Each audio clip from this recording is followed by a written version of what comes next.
अस्सलामुअलैकुम everyone, welcome back. जैसा कि आप जानते हैं कि लास्ट वीडियो के अंदर हमने HTML के स्ट्रक्चर के बारे में पढ़ा था, जो कि कुछ इस तरह से नज़र आता है।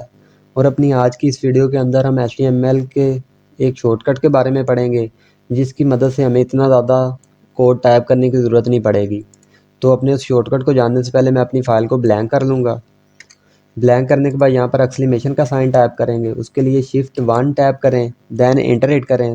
तो आप देख रहे होंगे कि यहाँ पर HTML का स्टार्टर कोड ऑटो जनरेट हो चुका है और उसके साथ हमारे पास कुछ इजाफी चीज़ें भी आई हैं, जैसे लैन इंग्लिश का मतलब है इंग्लिश लैंग्वेज। इसके बाद करैक्टर सेट है UTF-8 स्टैंडर्ड है इंटरनेट का, जो कि हमारे इंग्लिश के अल्फ़ाबेट्स को अनकोड करने के लिए इस्तेमाल किया जाता है।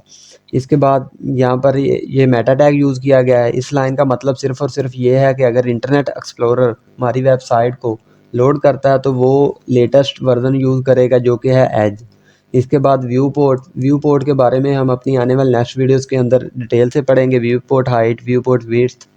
और इसके बाद टाइटल, यहाँ पर हम अपनी वेबसाइट का टाइटल देंगे। और देन बॉडी के अंदर हम अपनी कोडिंग को स्टार्ट करेंगे, जो कि हम अपनी आने वाले नेक्स्ट वीडियोज़ के अंदर देखेंगे। Thank you guys for watching this video.